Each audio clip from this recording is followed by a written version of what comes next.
Welcome to Good News from St. Andrews, Guelph. I'm your host, the Reverend John Borthwick, and I'm so grateful that I have this opportunity to be with you each week here on Rogers TV 20. When we first started this program, we were pretty intentional that we wanted to share our worship service that happens every Sunday, and we also wanted to share a little bit of material just at the beginning to a place where we could ask maybe some of the questions that you're asking. Where we could explore some things together and also share some bonus material. So today is actually one of those days where we get to share some extra material that we've had because many of us throughout this pandemic we've been going through have been recording things and sharing things virtually in a much more consistent way. And so we have some material we would like to share with you today.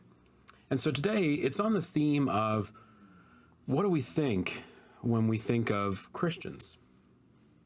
There was a study done a little while ago, more than a decade ago, in the U.S., where they talked to young people and asked them if you could sum it up in a word, what would be the word you'd use to describe what you think of when you think of Christians?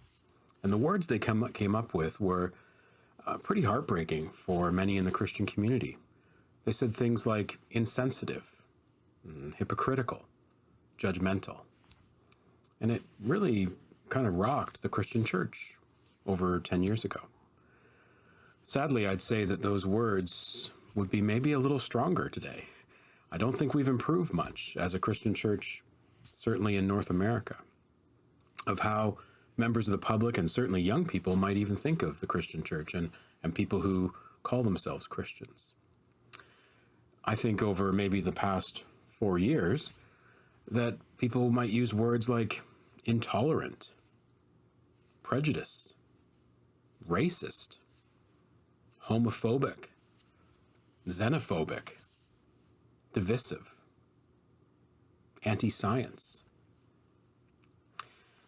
And so that's why I think it's important as a Christian church to acknowledge and accept that that's how we are perceived in the world by many. To accept and acknowledge that through actions, through engagement, through connection, and certainly through just the visual media of social media and TV and everywhere else, people have encountered the Christian church and experienced those very things. We need to own that. If we can, and if someone's willing to accept it, some Christian communities, if they're able and have gotten to that space, maybe could offer an apology for that. If someone is even open to hearing an apology for how they were treated or how they experienced or how they encountered the Christian church personally. I'm not sure we can apologize for the entire Christian church globally for the ways in which it has become perceived by those very words. But I think each individual Christian and anyone who affiliates with a Christian community, and certainly any leader within a Christian community, might want to take some specific steps to address those ways in which we have been perceived. Because as I read Jesus in the Gospels, the one I try to follow each and every day as a Christian, one who follows Jesus, those words don't describe the Jesus I try to follow. And so if that's not true for you as a Christian, I think we need to take specific action. We need to do things and by our actions and our words, of course, but by our actions, need to actually seek ways of addressing some of these things. Last year, over 2020, the whole world became maybe more awake, more aware of issues of systemic racism in our world. It's not like it wasn't always there. It's called systemic for a reason. It's been there forever. And maybe it was our privilege, or it probably was just our discomfort. It's the ability to not have to deal with these things because we're not personally impacted by them. As a white, resourced, male, cisgendered person, there's a lot of things I just take for granted in this world. I need to be aware of that even more so, and aware of how my privilege impacts other people not being able to access, to be heard, to engage in the same ways with this system or this world as I have the privilege of doing. Here at St. Andrews, we engaged in some study material that came from our denomination, the Presbyterian Church in Canada, called Speaking Out Against Racism and Hate in Canada. It was a small thing, a little thing. Over a series of a numbers of weeks, I posted on our YouTube channel that you can find by typing in St. Andrews Guelph into YouTube, a series on this study. Essentially, it's just me reading the study and adding some other material. It was my way of trying to engage the community that I serve here at St. Andrews, and maybe the wider community a little bit. I wasn't having that big aspiration. It was really my community that I serve here. In this conversation, I wanted it to be Canadian context, because too often we dismiss what's going on in the world, and certainly to the south, as, well, that's not Canadian, that's not what happens here. It happens in Canada, and we need to know that. I wanted to connect with the church, because sometimes the church would say, we welcome everybody, we're so welcoming and friendly. We are not those kind of people. Well, the truth is sometimes we are, and sometimes we're not aware of the ways in which we are. And so speaking out against racism and hate in our country and in our community here in Guelph is something we need to take a stand on. And so we're committed to that here at St. Andrews. And as its leader, the minister here, I want to be a part of seeking ways that we can take specific actions, learning more about our own ways in which we've colluded with the systems and the institutions that have reinforced keeping some people down or out, or not hearing some voices. So today, as a part of our introduction, you'll see a clip from the series that I did called Speaking Out Against Racism and Hate in Canada. It'll come right after this part of the intro. I hope you connect with it, and I hope that you, if you're able, to go and check out our YouTube channel and check out the entire series and have a listen there at your leisure. This series of videos is really a way of engaging our own community, and our friends here at St. Andrews in Guelph, to at least begin to have the conversation about what racism and hate in Canada actually looks like in response to the outcry that we've been hearing for forever, really, but maybe a little more loudly during this COVID experience.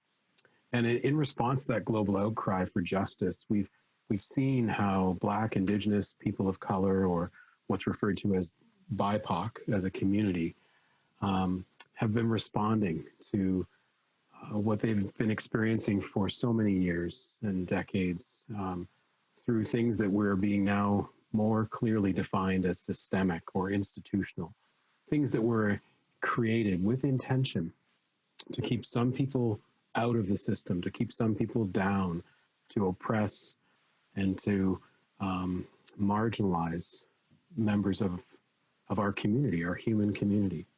And so I felt called to respond in some way, to do something, to take some kind of action. And, I've been reading and I've been listening and I've had conversations and engaged in many things.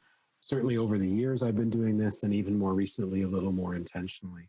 And certainly trying to get it from a perspective of being a Canadian, because that's who I am. And what I keep hearing, what I keep coming back to all the time, is this idea that you need to do your own work, yes, but you also need to get to a point where you're actually doing something, taking some kind of action. So as a white, resourced, cisgendered male of privilege, I think it's important that I learn about racism and hate in my own country and across the globe. I think it's a really valuable exercise for me to unpack my own personal privilege, to uncover my own biases, my own perspectives, the things that are maybe deep down, maybe unconscious even, but the other things that just percolate up right quick when something happens or I experience something. It's important for me to name those and uncover those. It's certainly important for me to become aware of the systems that I participate in, that I uphold, that I perpetuate, that in many ways I collude with, and seek to be an agent of change within them and beyond them. But truly, this is a lifelong journey. It's marked by humility, confession, vulnerability, being uncomfortable. And it really is a conversation doesn't necessarily have an end point. The number of times I've had conversations with people like me who've said, when is it over? When can we be done? When can it be fixed? And I'm just more and more aware that this isn't something that's just easily done, easily fixed, that it's over so simply. But we must stay the course. We must stay the course if we ever hope to have a world that we would most like to live in. So picking up on that urgency, I felt the need to offer something into the mix, to start the conversation with the community that I serve. And since everything I'm hearing from those who are writing and talking and speaking into this are advocating for doing something, this is my way of trying to do something. It's a move I'm taking over the next few weeks, over the summer, and I hope you'll join me in doing this. The intention behind this 5-part study is really to invite you into a time of some personal reflection. And I do hope that it might lead you to explore for yourself the topics that this brief study raises. And in the fall of this year, I'm really hoping and planning to have some kind of place and space that we can create for a deeper conversation together. It might take the shape of a book study. It might take the shape of maybe listening and watching some videos and responding, but really to have more of a conversation. This is really me presenting something to you for your own opportunity to start doing the work, to start asking the questions. But for today, what I'd like to do is introduce the study that I'm going to be sort of referencing and using as a way of having this brief conversation over the summer months. And it comes from the denomination I serve, the Presbyterian Church in Canada. And they've created this really brief study guide to at least get the conversation going as a response to all the things that we've been seeing in our news media and all the things that have been happening in our communities over the last few months. So Justice Ministries, a ministry of the Presbyterian Church of Canada, has created this brief guide called Speaking Out Against Racism and Hate in Canada.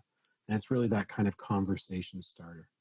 They're hoping to have a more full and involved kind of resource to address racism and xenophobia underway. It's already been underway, and it's going to be hopefully released within this year.